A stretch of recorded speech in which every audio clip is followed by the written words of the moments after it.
Should you continue to let Michael Gallup slip in your drafts? Is Kenyon Drake a better pick than Joe Mixon in round one?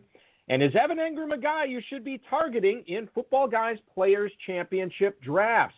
Plus, FFPC licensed casino host Greg Sidoris will give us the latest on Las Vegas and the FFPC live events. And $100,000 high-stakes winner Kevin Scott from the Intersecting.com co-hosts with me tonight as well. We've got a great show for you. Greg Sidoris and Kevin Scott are here. I'm Eric Balkman. Stick around. Your high-stakes fantasy football hour starts now. Let's begin now.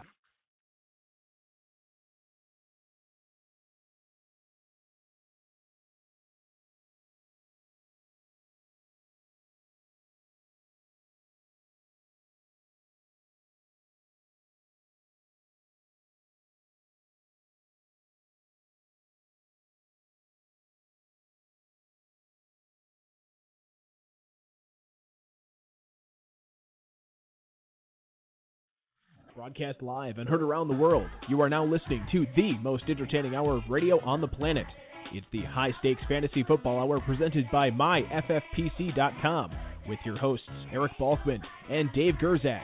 The High Stakes Fantasy Football Hour is your home for football analysis from the best fantasy players in the world. And now, because no one else was available, here are Eric Balkman and Dave Gerzak.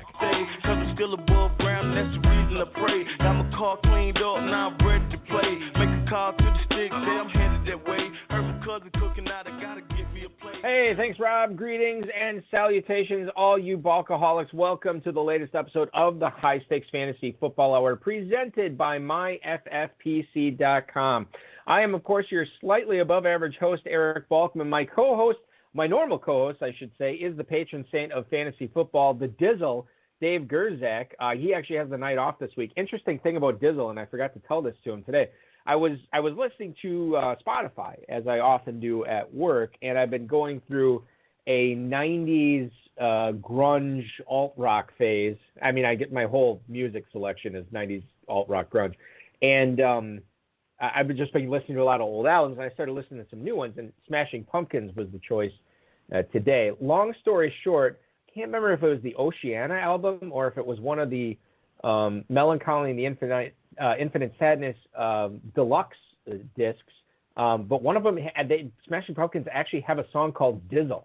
And unlike Dizzle, it wasn't very good. So I'm going to move on past that. But apparently Dizzle wasn't the first one to have the name Dizzle. Shout out to the chat room right now.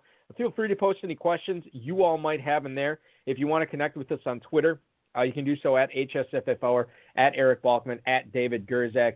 Greg is on Twitter at Greg Sidoris, and you can find Kevin on Twitter at Kevin Scott FF. Facebook.com/HSFF Hour is where you can find us. If you want to chime in and talk with us, feel free to give us a call at 347-426-3682. That's 347-GAME-OVA. You can also email the show at the inbox at highstakesfantasyfootball@gmail.com. If you have any questions for us, now's the time to send them.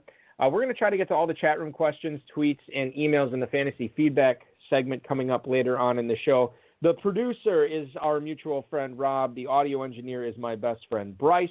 And coming up on tonight's show, we're going to get you all the latest news from Planet Hollywood and the live events for the FFPC. We're going to break down Juju Smith-Schuster's potential bounce-back season and much, much more, as we often do on the HSFF Hour. I do want to let everyone know, and hopefully we'll get to Greg Sidoris here shortly. We're having some technical difficulties bringing him on earlier, so hopefully we'll get to him. We'll keep after that. Rob and Bryce are tirelessly working on getting him on the air, just so you all are aware. Want to make you guys all aware of some other stuff, and Greg's going to talk about this shortly, hopefully. The live events are indeed a go for the FFPC at Planet Hollywood in Las Vegas. The main thing I want to bring up tonight is not only, obviously if you haven't booked your flights and booked your rooms, take care of that and do so with the link that we have posted on myffpc.com so you can get your hookup deal there and stay for much cheaper than we've ever had before. So make sure you're doing that. The main event early bird actually ends in 11 days. So if you want the best deal on any main event team that you're going to have all season long, now is the time to do it. So make sure you're taking advantage of that. $100 off your first team, $400 off each additional team. Football Guys 2020 Players Championship is a $500,000 grand prize, a $3.1 million prize pool. More of an urgent deadline here as the early bird promotion ends in 5 days. So make sure that you are registering your team by June 30th, drafting it by July 15th, and then that way you get that free $35 FFPC team credit. That's not everything we have going on. We have Dynasty Startups, Best Ball Slims, Standard Best Balls, Terminator Satellite, Superflex, all available at myffpc.com. I am getting word from Rob that we have tonight's first guest on the line right now, and let me introduce him. He is a licensed casino host of more than 2 decades, the owner of Casino Connection USA. He is the owner and operator of Cleveland Baseball Academy, over 30 years as a baseball instructor to more than 10,000 players there. ASA All-World shortstop in the 80s, 90s, and 2000, and also did some work out at the Superbook at the Las Vegas Hilton, sportsbook ticket writer and supervisor, odds maker, researcher of all major sports, and most importantly, the creator and originator of the first fantasy football contest held at the Las Vegas Hilton that was available for live wagers to the public. He has been on the show before. Welcoming back him tonight. You can follow him on Twitter at Greg Sidoris. It is Greg Sidoris. Greg, welcome back to the program, man. Thanks a lot, Eric. Wow, I can't believe I did all that. That's you have a great memory. It's one of those things, man. You know, like I hear it once and it just sticks with me. So, and certainly you've led a very charmed life, no question. And boy, did I see that right on Facebook today? Some of the classic photos of you in action playing for the Las Vegas Aces back in the day. That's correct. Yeah, back in the 80s and early 90s, I played for a high-level travel softball team and played with my best friends. We went all over the country, won a lot of games, had fantastic memories. So it was something that I hold dear to me, yes. Well, absolutely. That's awesome. I think one of the things, and as we get into it tonight, one of the things that I think a lot of the FFPC players have held dearly and have created a lot of memories from have been the live events out in Las Vegas. I know there has been some news over the last few weeks. We obviously got the go-ahead from Planet Hollywood. Can you tell us the latest on what's going on the Strip right now as far as things opening up and what it's been like out there to your knowledge? So on June 4th, 2020, Las Vegas, based on the local government and the health authority, we began our phase 2, which allows us to permit up to 250 people per social gathering to be meeting in any location, basically. Where it was 10, we went from 10 to 250. So that phase began on June 4th. Now with Caesars Entertainment, who I represent and have been with for almost 15 years, we've opened up Caesars Palace, Harrah's, and Flamingo. So we still have 6 other properties with Bally's, Planet Hollywood, Paris, the Link, the Rio, and I know I'm going to forget another one, but all of our properties have not completely opened yet based on the demand that is not there just yet. So we're slowly but surely opening up. A lot of our staff is still in furlough. Overall, we furloughed 90% of all of the workers at Caesars Entertainment. So I know that I'm not sure where the percentage is at right now, but we're gearing back up and we're getting ready for the crowds again. Now, phase 3 will begin shortly the first week of July or somewhere in that particular time frame. We don't have a set date yet. And with phase 3, that's going to lift any requirements on the attendees. So we should be going from 250 to unlimited, which is really important for our FFPC events, because on the Thursday night, which is the opening kickoff on September 10th, when we have our party planned, we were kind of concerned about, what's going to happen with that if we can't have a large gathering of people, because we have anywhere from 400 to 600 people that attend that fantastic event. So we'll be fine with that. of course, right now, if the event was taking place, we'd have 250, but come September 10th, we'll be in phase 4, and phase 4 will be scheduled mid to late August, and then all restrictions will be removed. So as we're far as we're looking good. Right. Yeah, no, it sounds great. Obviously, the fact that it went from 10 to 250 and should be unlimited shortly here, that's going to be awesome. As far as the experience that players have had in the past, Greg, how similar is it going to be to what they've done and to what they're going to experience this year? Well, the party will be certainly depending on how many people are coming out, but I'm getting a really surprising, a great response. And when I say surprising, because I just wasn't sure how it was going to go based on the way the world sits. So we have a lot of people signing up. There's a couple different ways you can sign up for your room. Once you have decided through the FFPC that you're going to be signing up, you'll be able to go on to the myffpc.com, and there's a link that takes you into what we call Passkey, and you can book your own room, or you can call me, and I could book it for you. There's a couple different categories that players come into Vegas. Some guys are coming in just to draft. Some guy with the FFPC. You have other FFPC players that like to play casino games. So I can handle that through our National Casino Marketing Department, which kind of categorizes the players to make sure that player not only is getting maybe a comp room or his meals or whatever the case may be based on his past play. Now, the experience that we see that the FFPC players, I think one of the things they're going to actually like is that during the draft, when we have our horseshoe tables out there, and each team could be in the past 3 or 4 feet next to each other, and some of the players, the FFPC players that I've talked to in the past, are feeling good about this year because we're actually going to be a little bit spread out a little bit more. So they'll be 6 foot apart minimum from yourself to the next person that's going to be next to you. So you'll have a little more room during your draft and all the safety precautions. And I can go over a number of the safety precautions that we're taking, that we're handling over at Caesars during this conversation. But from the standpoint of, the experience, it's going to be a great experience. And in some case, sometimes you go to Vegas and it's so crowded and it's week number 1 of the NFL season.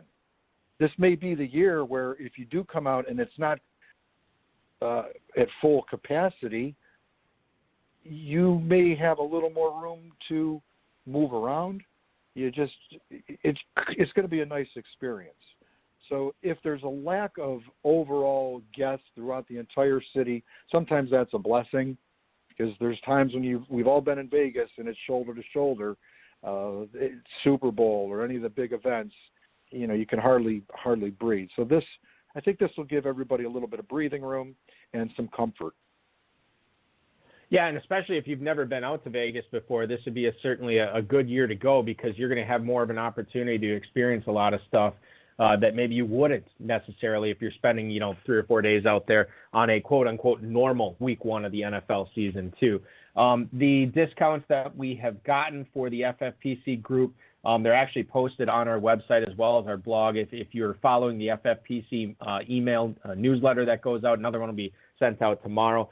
Those rates are always posted in there. Basically, with the FFPC group discount, you're getting almost 50% slashed off your room, which is a fantastic deal. I mean, you're paying the better part of $300 on Friday and Saturday. If you're not with it, you're barely paying over $150 with the FFPC group discount. So certainly it seems like everything is moving in the right direction, Greg. It certainly seems very safe to come out there, and it's going to be a different experience, but a good one out there too. And I would say, let me just pose this to you. We know that we can contact you, 216-299-5390.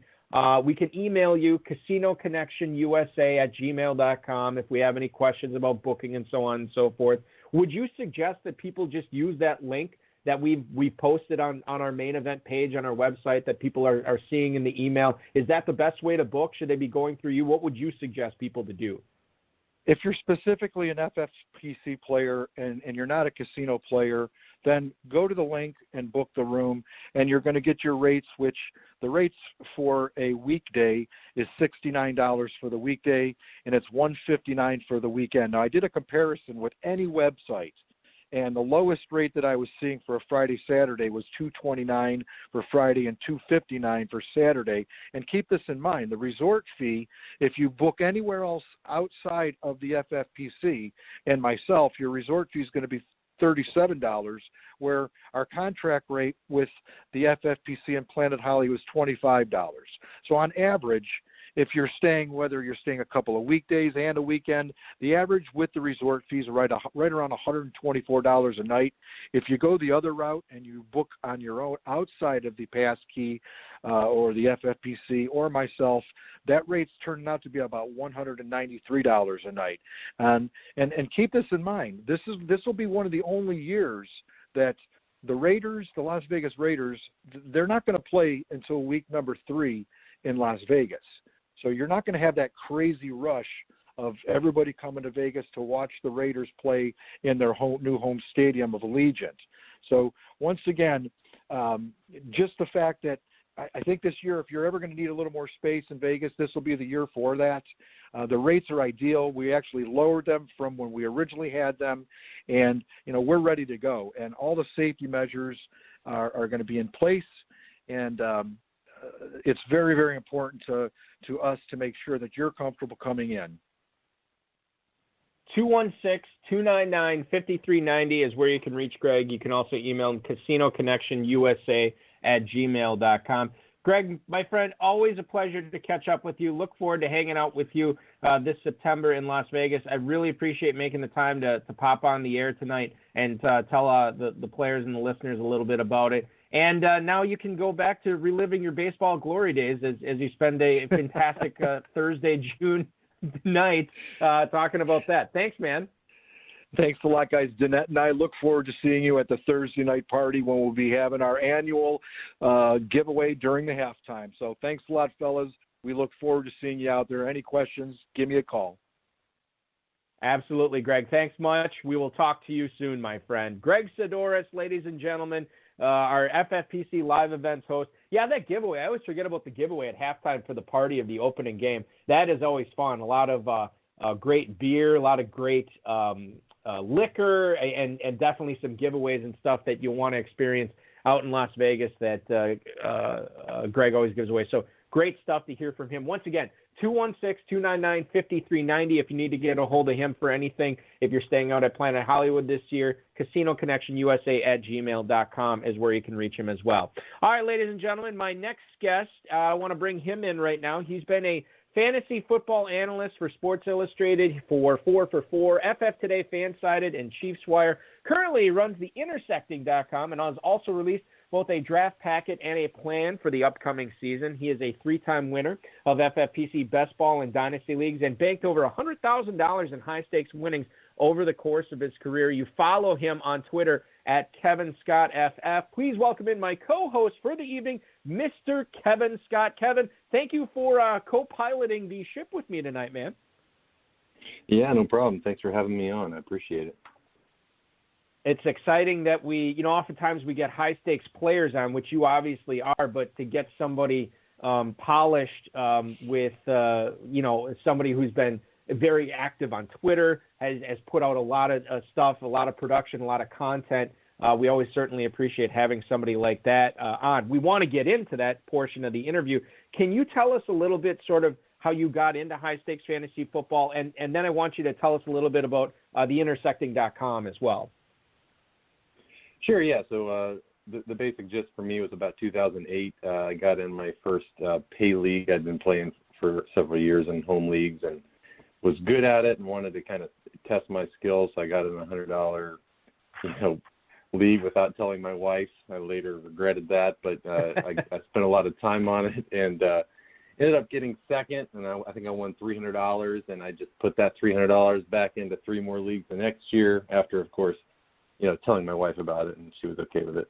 But, then after that, each year, as I won, I kept investing it all. And it turned out, eventually making, 16, 20, something like that, $1,000, and continuing to invest, not all of it, but, like this, at this point, I take my family on a kind of a luxury vacation every year for free and do some other stuff with it and save some and then still put a bunch in. So it's just kind of a fun hobby for me. It's, at one point I dreamed about making it a job, but there's just too much to it to make that happen. So that's kind of been the last 10 years. As far as the site, it's really just something I just put up. All the effort and time and research I was putting into studying for my own leagues, both at FFPC and other sites. I just thought, I need to find a way to share this with people, charge a few bucks and make a few bucks back for my time. And that's really all it is. I have some tiered rankings on there that I use when I draft, and all of my projections, which is what took most of the time, include risk scores in there and kind of just my overall draft plan as well. So certainly people can check that out if they want to.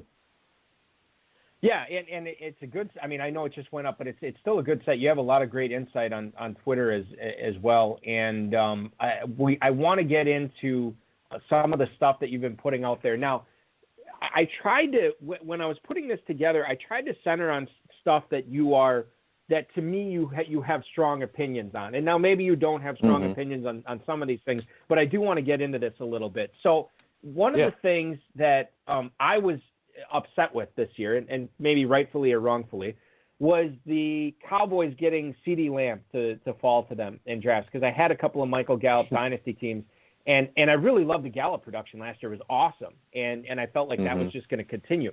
And then I got a little bit nervous about Lamb. FFPC owners have done the same thing. Gallup has fallen to the 705 as a wide receiver 32, which, by the way, I'm getting this ADP, fantasymojo.com. Darren Armani does a great job putting all that ADP together, so check that out. But he's a 705, wide receiver 32 over the last 4 days in the Football Guys Players Championship.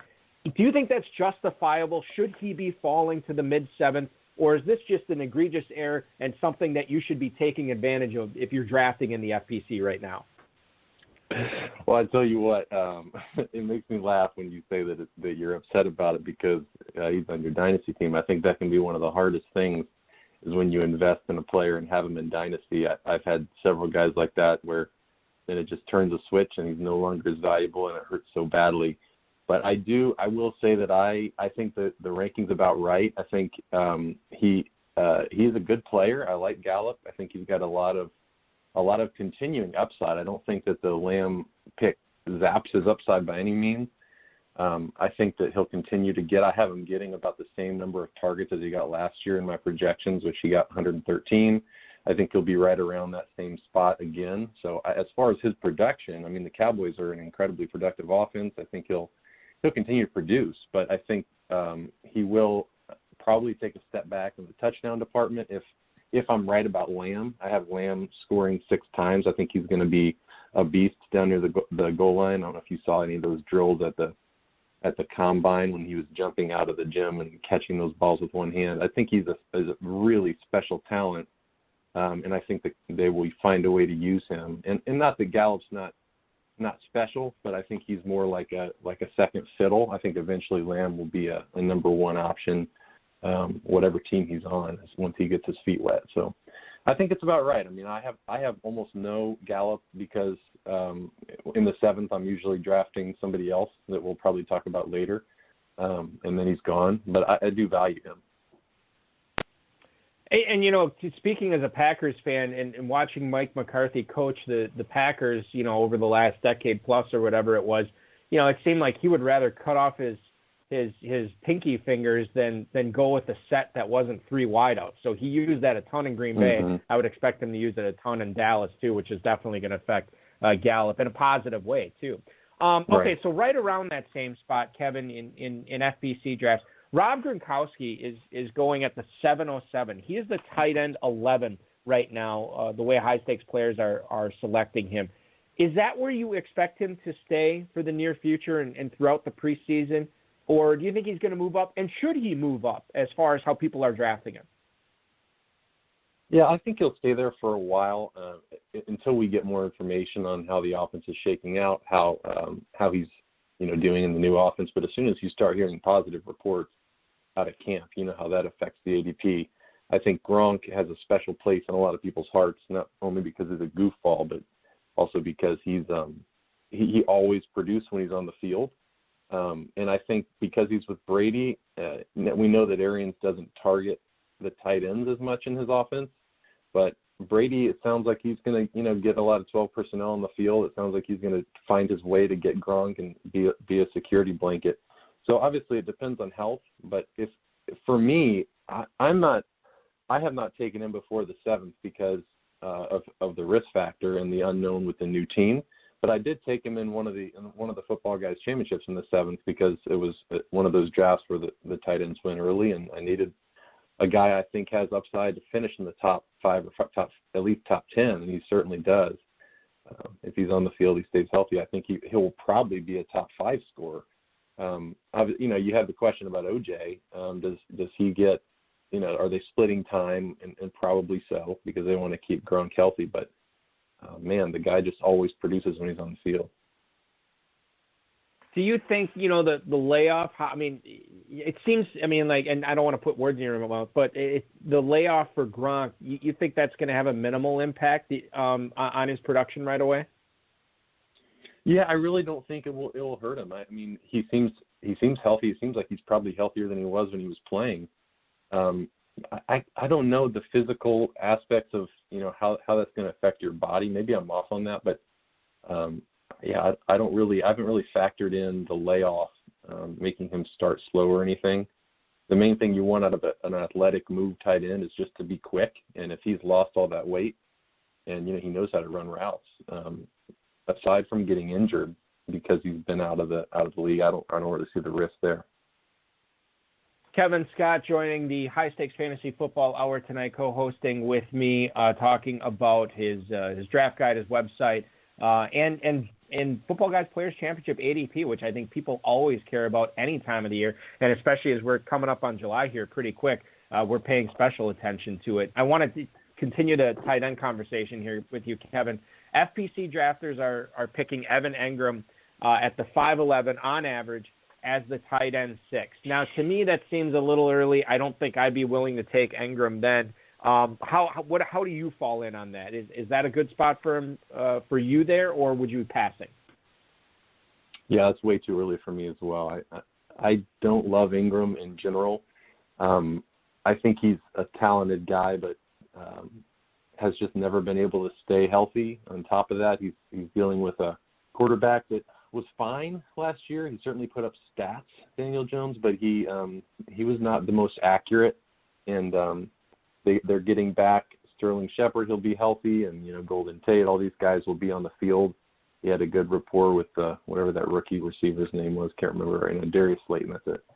I think it's just an issue of not enough targets to go around, probably, for him to justify tight end 6 on my board because of his risk factor and because of the other guys I have above him. I have him all the way down at tight end 13. So I wouldn't even consider him before the 8th or 9th. He's not a guy I'm looking to draft. DJ Moore is a guy that I was all over last year. Loved him. My normal co-host Dave Gerzak loved him as well. We both drafted him a ton, and we reaped the benefits last year. He's got a new quarterback this year in Teddy Bridgewater. Not saying that his quarterback play last year was all that stellar with Kyle Allen and everybody else there, but what are his chances, in your opinion, Kevin, of him outperforming that 310 spot he's going with ADP right now as the 11th wide receiver drafted? To me, I still really like him there, and I think he has a great shot of outperforming that quite a bit. Yeah, he's one of my favorite players. I could not believe what he did last season with that crappy quarterback play. He did great with Cam Newton in week 1, but even with, Kyle Allen, the guy had 135 targets. I know it's a new offense, but it just shows you how much he was getting open. 87 catches, 1175 yards. Just really impressive for an offense that had a hard time moving the ball outside of Christian McCaffrey and with such bad quarterback play. I think Teddy Bridgewater is a huge upgrade over Kyle Allen and probably over Cam Newton, at least what Cam Newton was doing early in the season last year. I think Bridgewater showed he has lots of accuracy in the short to intermediate stuff, did great with Michael Thomas while he was in there. And that's the same kind of player DJ Moore is. He's a precision route runner. Has really good hands. He's good after the catch, good at the catch point. I think he's going to be very good with Teddy, and I think that they'll just pepper him with targets. So I just don't see when a guy's probably, I mean, I think I have him projected for 150 targets or somewhere in there. I don't see how he's not going to be, effective. Plus, he runs the ball some. I have him rated in my top 5, top 6 receivers overall this year. So if I'm waiting to draft him until I get to the 3rd, just because that's where he's falling. But if he started going in the 2nd, I would still consider taking him there. I think he's got that much upside. Just as a sidebar with the Panthers and Bridgewater, obviously McCaffrey has been going anywhere between the 101 and 102 in pretty much every draft I've seen so far this year. You and I both like Moore. Do you like any of the other pass catchers there? Curtis Samuel, Ian Thomas, are you a fan of either of those guys in 2020? Yeah, I've taken Curtis Samuel a couple times in the late rounds, like 16th, 17th. He's falling all the way down, and I think it's hard to know how he's going to how they're going to use him in the offense since they've got Robbie Anderson. He was their deep threat last year, and that you would assume that's what they're going to do with Anderson.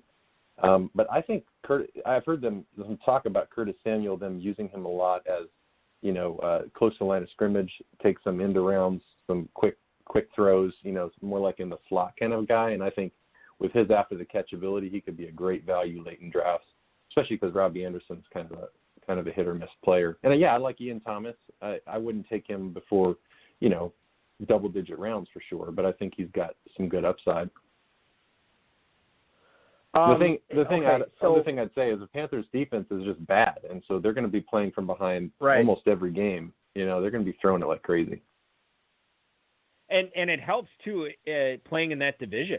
Where they have to it's going to be some boat races with Tampa and so with New Orleans and Atlanta. I mean, everybody there. So there could be some big time shootouts there for Carolina. Okay, so speaking of dynasty, as we were earlier.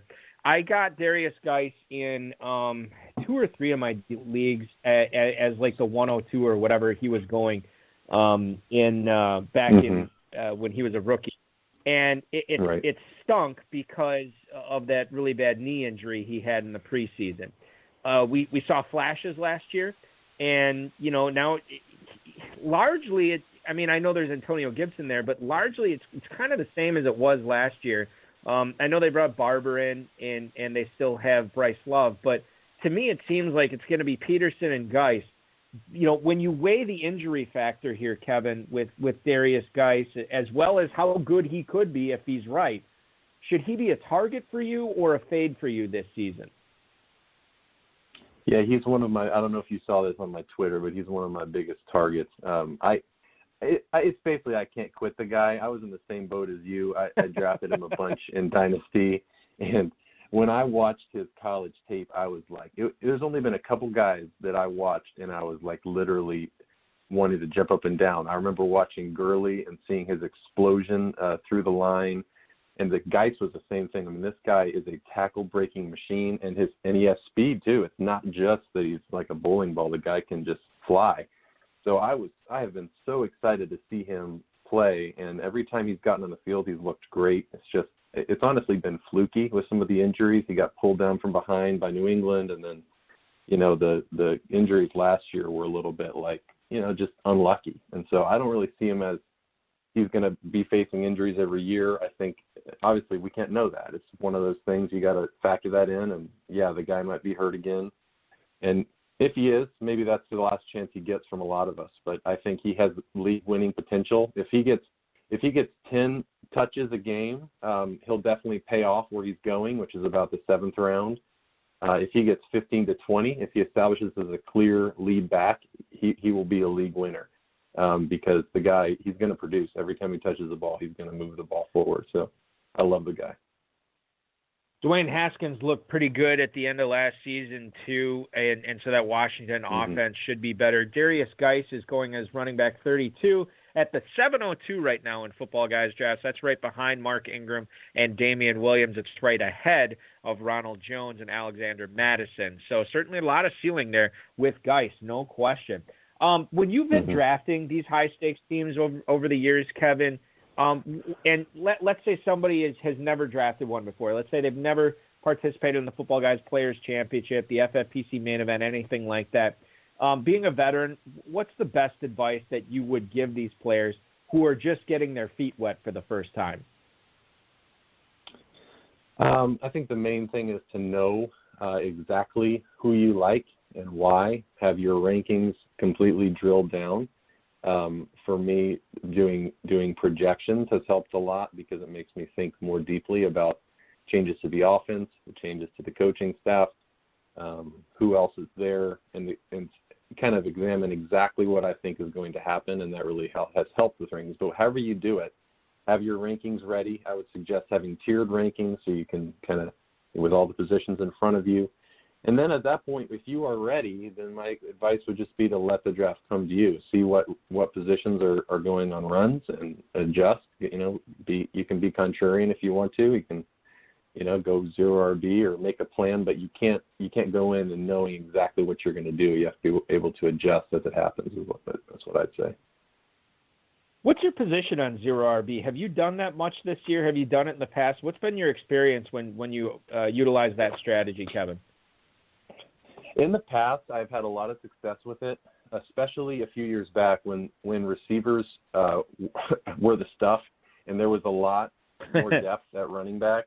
I think my position this year is you can make it work. Like the winner of one of these big sweepstakes leagues may just be a 0 RB if they hit on every single pick. I would say it's probably going to be a modified 0 RB with grabbing at least one back in the first and then, 4 receivers, a tight end kind of thing next. And then you just have to hit. You got to get lucky. Like you got to get and Ronald Jones and, Damian Harris and then Sony Michel goes down. You just got to get lucky and all those guys hit and then you can win. But in a standard league, we're not talking about sweepstakes. I would strongly suggest against 0 RB this year. And in my draft plan that I mentioned, that's one of the things I say is I think most leagues will be won by a team that grabs 2 running backs in the first 2 rounds because if you wait, you're toast. You can make it up with the other positions a little bit. There's a ton of depth with tight end this year and receiver. But yeah, running back I would definitely not go that route this year. I've definitely drafted more than I normally have at this point this year, and some of my favorite teams I think have been running back starts. It's just and you mentioned it, like with the wide receiver depth and everything. I think you can cobble that together, and especially when you pepper in an elite tight end. These, at least on paper, right. These teams look pretty good. We'll see, when the rubber meets the road, how they turn out. But I'm liking the running back start. We're going to get to some more emails coming up later on in the show before the top of the hour here. But I do want to read a couple of you that came in specifically for you, Kevin. Ed in Los Angeles writes, do you like Marquise Brown or any Ravens receivers at their current ADP this season? Thanks, Kevin. That is Ed in Los Angeles. Ed, thanks so much for the email. I'll just tell you right now, as far as ADP goes for Ravens receivers, now Marquise Brown is wide receiver 28 at the 609, but then you're looking at Miles Boykin at the 1805, super late. Willie Snead isn't even being drafted right now. Jaleel Scott is kind of an afterthought on that offense. So I don't know how much, stock you put into either Boykin or Marquise Brown. How do you fall in on that this year with the Ravens wide receivers, Kevin? Yeah, I'd say that I really do like Marquise Brown to take a step forward this year. In my projections, I have him at 118 targets, which is a pretty big step up. He's such a great deep threat too, so he doesn't have to have a crazy high catch percentage to produce. He's not much of a red zone threat, and so you'd be depending on him catching long touchdowns. But neither is Tyreek Hill, and he was the number 1 wide receiver a couple years ago. So I hear that Harbaugh's been talking up them working more on their deep passing, and that's kind of the next step in their evolution as an offense and all this. But I have my doubts about whether Lamar Jackson is ever going to be an excellent deep ball thrower. I think his deep balls are predicated on them freezing the defense with the play action, so maybe that will work. I am willing to draft Marquise. I've almost gotten him in a couple of these Football Guys Championships leagues where he's gone just ahead of me. I think the 7th is a fair spot for him. As far as the other receivers, talent, but I just don't see him getting enough targets to make him viable. Same thing with Devin DuVernay. I really love him as a talent, a young guy, a rookie this year coming in, but rookies take some time, plus no off-season stuff, so I wouldn't bet on it, either of those guys doing much this year. Yeah, DuVernay is the other guy I forgot. He's going 1907 as wide receiver 91 in the FPC right now. And just for accuracy's sake, Marquise Brown, I think I said 609 as wide receiver 28. That's right behind T.Y. Hilton. It is right behind T.Y. Hilton and Stephon Diggs, right ahead of the Bengals receivers, A.J. Green and Tyler Boyd. So that is where Marquise Brown is going if you are trying to target him in those drafts. One more email here, Kevin. This is Jeremy in New York. Normally I don't take rookie running backs too early, but I'm having second thoughts about drafting Clyde Edwards-Helaire in the mid-second. If I pass on him there, am I missing the boat on a potential league winner? Thank you for the email, Jeremy in New York. I know we touched on him a little bit before, but that was mostly from a Damian Williams perspective. Clyde Edwards-Helaire here, Kevin, excuse me, in the mid-second. Is that a guy that you want to get on board with, especially if you're starting off running back? So I would say it's an interesting answer to his question. Yes, if you skip Clyde Edwards-Helaire, you are skipping a potential league winner. But I will, and this is coming from a lifelong Chiefs fan. I've been a Chiefs fan all my life. I love these guys, and I'm super excited about the pick. But I have zero Clyde Edwards-Helaire, and I can't justify drafting him in the second round. It's similar to Patrick Mahomes. I mean, he's my favorite player. I cannot justify drafting him in the second round. There's just too much of an opportunity cost to take him there. And with Edwards-Helaire, with the Chiefs saying at least they want to give Damian Williams continued work, and with him being a rookie and it taking some time for most rookies to get into the full swing of things, I think he might pay off at the end of the season if he takes over the workhorse role, but there's such a risk that he doesn't that I just don't think it's not something I'm willing to do because of where he's going. If he falls to the mid-third, I would consider it there. Do you have any other favorite league winners that you want to, I mean, don't give away the whole draft plan, but do you have any other favorite league winners that you want to share tonight that you've been targeting in your drafts? Depends on which section of the draft. Like, I think of it in sections, but I would say some of the guys that I really, really love this year are DJ Moore, mentioned him. I love A.J. Brown. Been getting him a ton in the fourth. I think he makes the leap to being a top, 10, 15 guy this year. I've been getting a lot in the first couple of rounds. It just falls to those running backs. Some of the tight ends that I love that I've been targeting a lot are, if I don't get one of the top guys, would be Noah Fant. I think he's going to take a big step this year. The offense is going to improve a lot. I even like Blake Jarwin. I've been getting him a lot in the 9th and 10th. Especially in these tight end premium leagues, just because I think with Witten leaving, even though they've got all these other receivers, Jarwin's going to play the vast majority of the snaps, and Dak has always targeted the tight end quite a bit. So I think he's athletic enough. He's going to pay off. I'll preface this next question by saying that Edwards-Helaire is a guy you mentioned. I know Evan Engram you mentioned earlier is a guy that you're not drafting at his current spot. What other players, especially early round guys, have you been avoiding on purpose that you want no part of at their current ADP? And then if there was another player, I know you just mentioned a bunch of them, if there is another player that you have been targeting in the mid to late rounds in your drafts, Kevin, how would you answer that two-part question? Yeah, as far as avoiding, one of the main guys I've been avoiding, which is a very controversial take, is Juju Smith-Schuster. He's back to being a darling if you listen to these podcasts across the board. Established the Run loves the guy. Some of these other podcasts just talking nonstop about him, and I get it.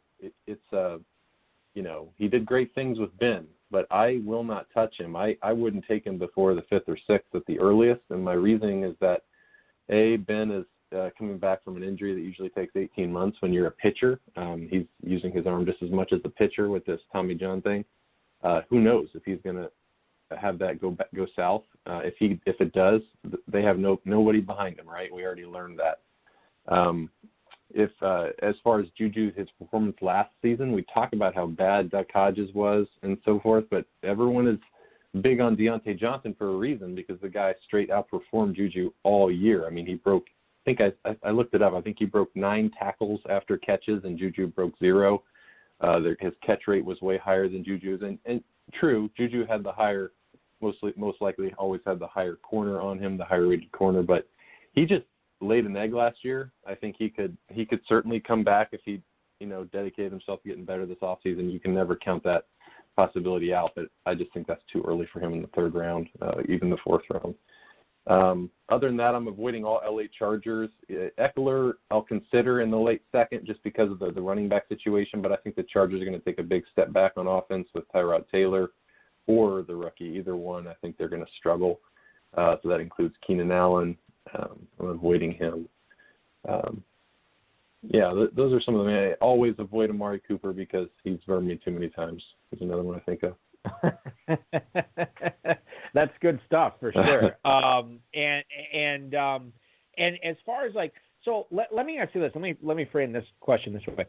To me, and I don't know, maybe this is obvious or maybe it's lazy on my part, but I tend to, in the mid to late rounds, that's where I'm throwing these running back darts.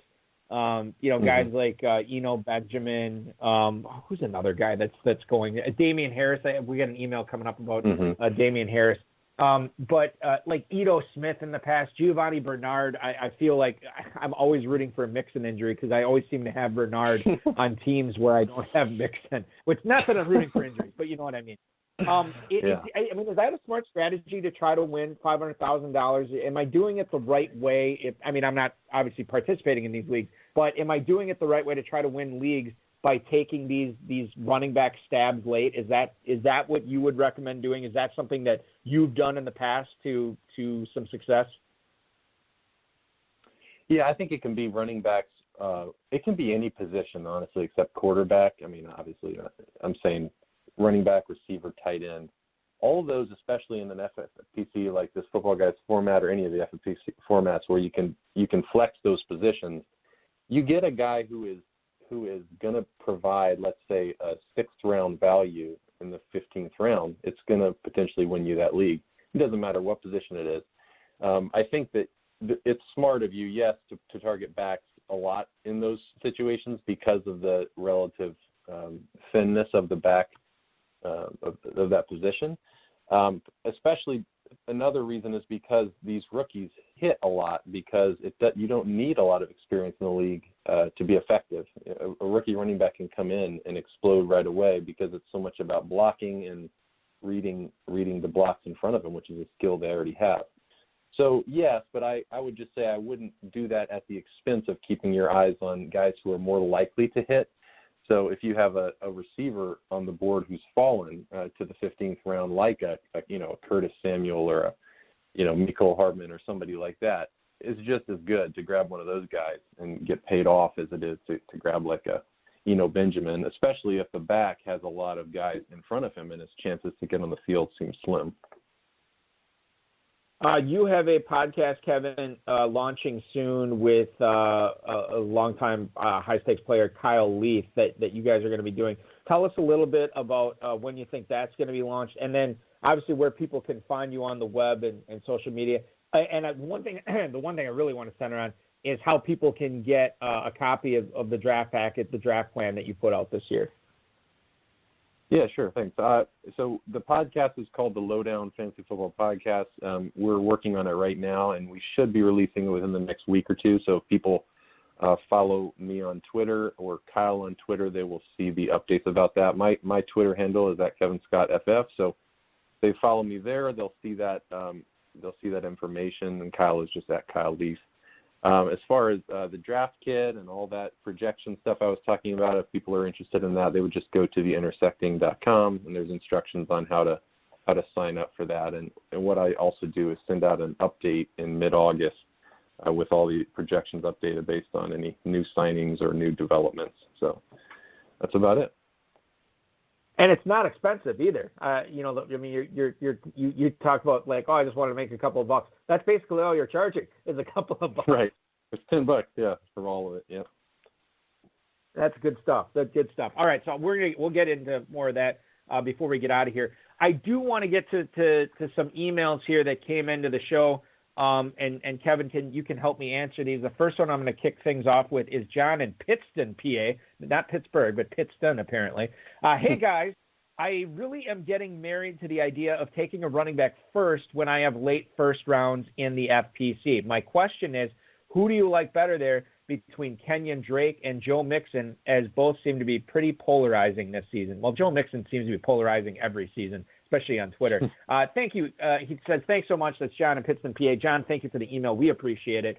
Kevin, let's talk about this here.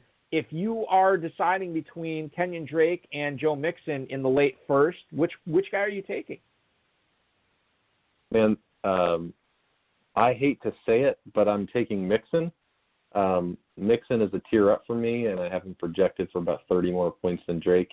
I think Drake probably has more upside and is possibly already in a better situation, with his offense. But I do think the Bengals will take a step forward with Burrow and, hopefully getting A.J. Green back. He doesn't hold out or whatever. I think Mixon they're both extremely talented. I think Mixon is probably a better overall back. He's really good at everything. Great vision, great balance, good speed, great receiver out of the backfield. Drake is probably just like a little bit of a tier down. It really just depends on how effective the offense gets in Arizona. If Hopkins kind of helps take them to the next level, then certainly Drake could pay off. I think it's probably just a preference thing. But the truth is, if you have the 10th or 11th pick, there's a chance if you take Mixon that Drake's going to fall to you in the second. He's done that quite a bit, so it might be worth taking that gamble. Yeah, one of the other things to keep in mind, too, with Mixon is, they're getting the big Jonah Williams, I think his name is, the dude they took early last season, missed the whole season because of the pec. So the offensive line should be better. Obviously, you'd like to think the quarterback play would be better, even though Burrow is a rookie. Getting A.J. Green back, I love Tyler Boyd. I think that offense, and then T. Higgins, you add that offense, it could be ready to pop off. I think, it's interesting because they have to play the Ravens twice. They have to play the Steelers twice. They have to play the Browns twice. And I don't think maybe the Ravens are a really good defense, but I don't think that the other two defenses are world beaters. I mean, they're decent, but there should be some Bengals games this year where that offense pops off, and certainly Joe Mixon is going to be a beneficiary of that. I want to keep it in the same division here, and this is a question you kind of already answered, but let's come at it a different way. This is Charles in Damon, Texas. Dear Balky and Kevin, what are the chances that Juju Smith-Schuster bounces back to what we saw from him with a healthy Ben Roethlisberger in 2018? Okay, so we know, and thank you for the email, by the way, Charles, on that. We know how you feel about Juju Smith-Schuster. He is going as wide receiver 13 at the 311. Amari Cooper, DJ Moore going right ahead of him, Calvin Ridley, A.J. Brown going right behind him. If you are not a fan of Juju Smith-Schuster, and saying both is an appropriate answer to this, Kevin, is it because you're liking the step forward that Deontay Johnson made last year, or you're not totally convinced that Ben Roethlisberger is all the way healthy, or like I said, both? How do Johnson and Big Ben figure into this? I think it's both, and one more thing. I think that it's that Juju was a bit overrated coming out of the previous season. When he put up 100, and I guess he had 165 targets, I think it was, and Antonio Brown had 167, something crazy. I just think that, people have talked about that whole thing with, having Antonio Brown on the other side, but I think that really can't be overstated how huge that was. I mean, Antonio Brown was the best receiver in the league. he was always getting the number one corner, and usually he was getting double help from the safety over the top. So Juju literally had one-on-one coverage the whole season, feasted on it, and that's good. I'm not saying he's not a good receiver. I think I said on Twitter in a thread I had about him, I think he's a very good receiver, or at least a good receiver, but that doesn't mean he's elite. And I think people made that jump and assumed he was elite because of those numbers when so much of it was based on Antonio. And yeah, I'm scared about Ben, and I do like Deontay, so all of them, all three. Deontay Johnson, I just want to bring this up real quick just to get your thoughts. Wide receiver 34 at the 801. Good spot for him, ahead of Brandon Cooks, ahead of Julian Edelman, behind Gallup and Fuller.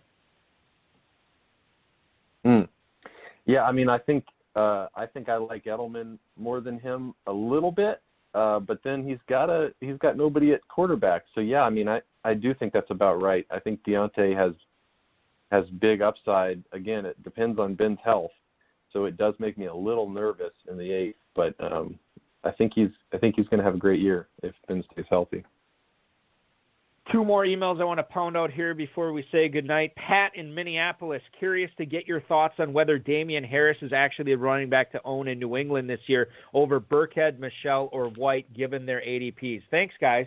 That is Pat in Minneapolis. So let's tackle the ADP here first. I believe James White is going first among Patriots running backs. Running back 38 at the 810. That is right ahead, literally right ahead of Sony Michel as running back 39.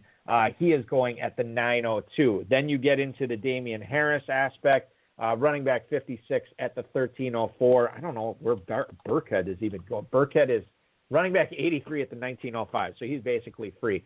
So you're looking at essentially James White in the 8th, Sony Michel in the early 9th, and then Damian Harris is the one in question here in the 13th. Which, if you could only draft one, which is the one that you're going for here, Kevin?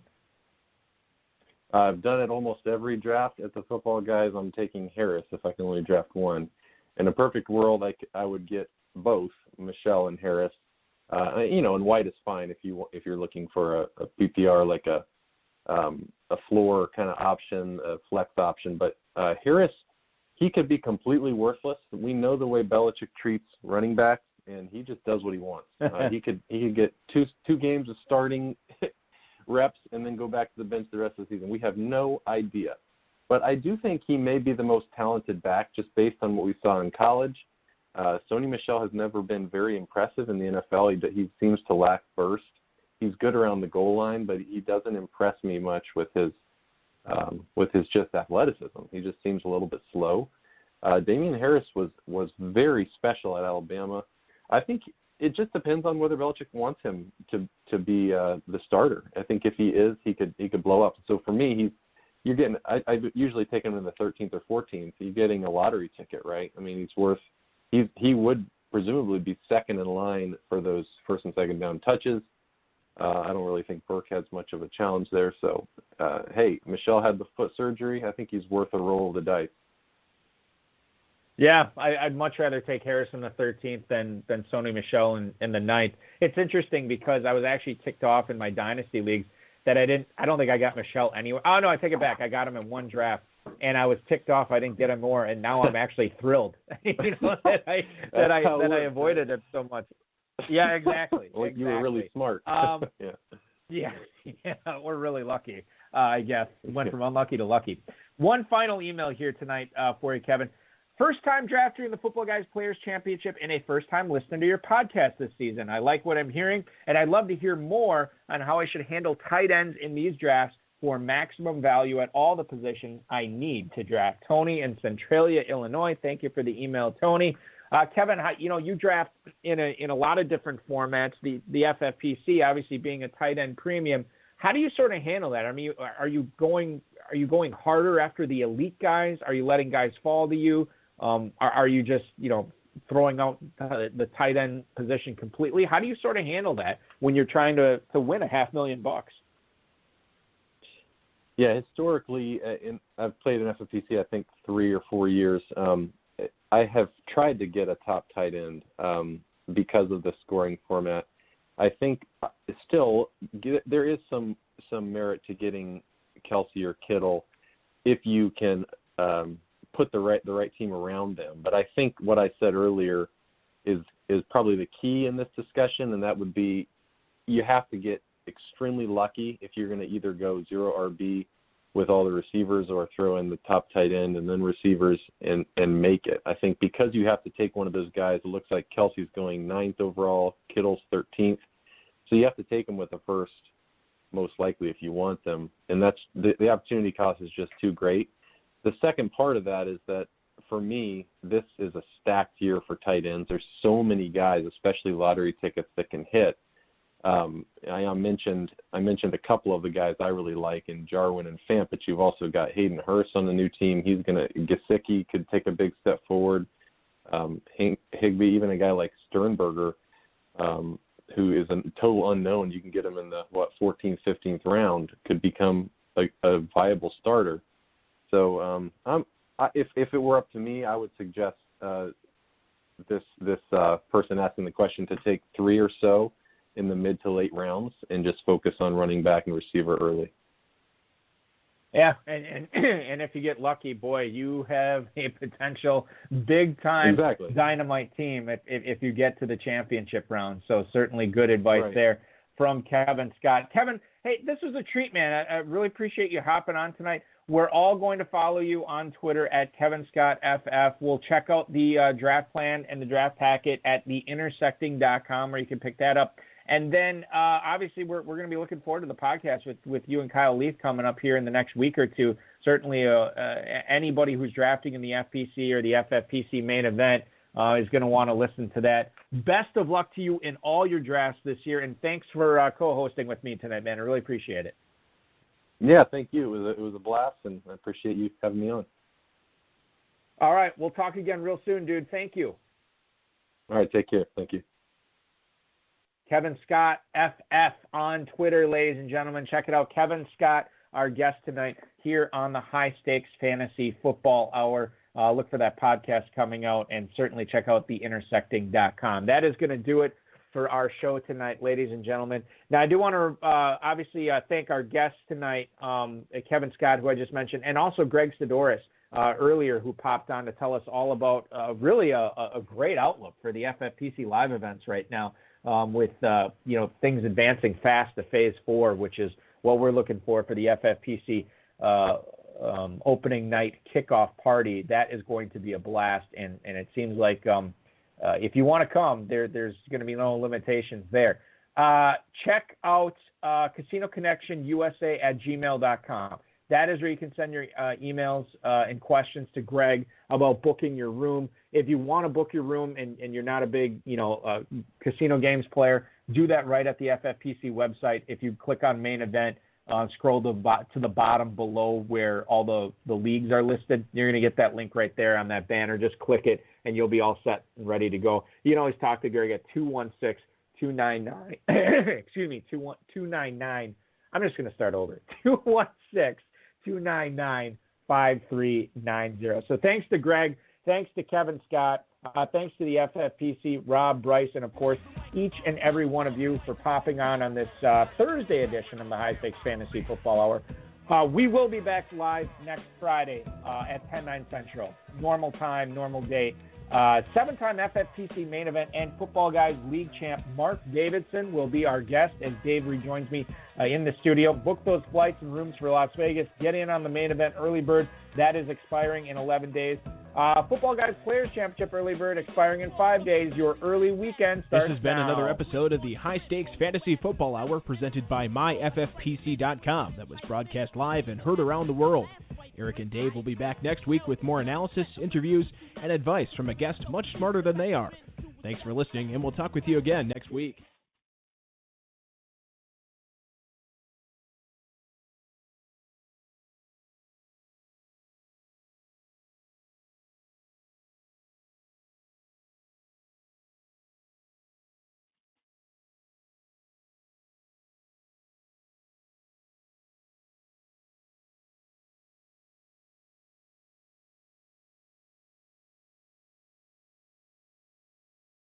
I should also mention, too, and it goes without saying, I know I said at the top of the show, but best ball slims, best ball standards, Terminators, Superflexes, Dynasty Startups, those are all filling. We are filling a ton of Dynasty Leagues this year. So if you want to jump in on a Dynasty League, I know we're approaching July and you think, well, Balky, who's getting in Dynasty Leagues now? There's actually a lot of people, and they're filling up. So don't be shy. If you want to get into a couple more Dynasty Leagues before the season starts, myffpc.com is where to go. As always, thanks for listening, everybody. We'll talk to you again next week with 7-time FFPC main event and Football Guys League champ Mark Davidson. Be safe, everyone.